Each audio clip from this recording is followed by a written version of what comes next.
Que se passe-t-il lorsqu'une personne maudit un serviteur de Dieu ou une servante de Dieu?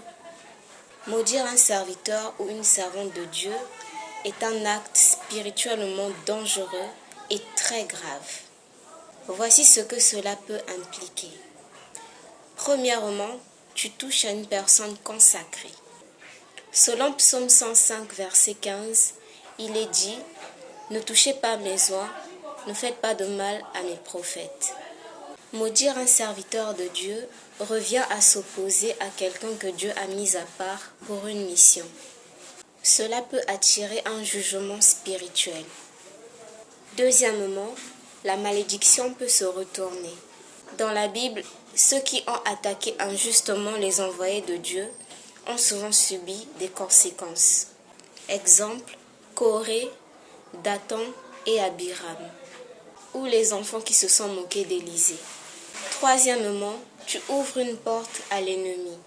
En maudissant, tu entres dans le terrain du diable. Cela peut t'éloigner de la présence de Dieu et donner accès à des oppressions spirituelles. Quatrièmement, Dieu défend ses serviteurs. Même imparfaits, les vrais serviteurs de Dieu sont défendus par lui. Quand Myriam a critiqué Moïse, elle a été frappée de lèpre. Dieu traite cela sérieusement. Il faut prier plutôt que de maudire. S'il y a faute, Dieu est juste pour corriger ses serviteurs.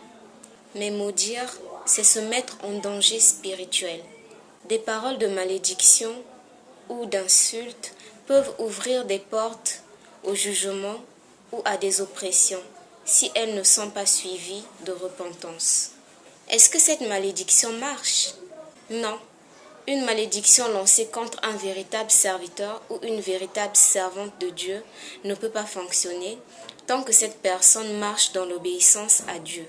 Voici pourquoi. 1. Dieu protège ses oints.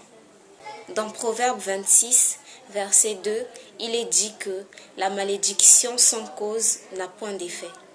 Si la personne visée est innocente et couverte par Dieu, la malédiction ne prendra pas. Dieu veille sur ceux qu'il a appelés. 2. Le bouclier de la justice.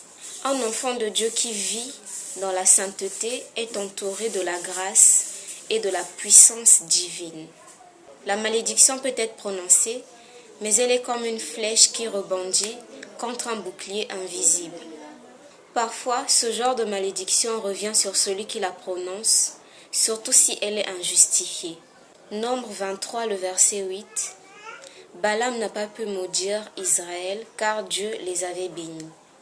Non, une malédiction ne fonctionne pas contre un vrai serviteur de Dieu, sauf si lui-même ouvre une porte, soit le péché ou soit la désobéissance.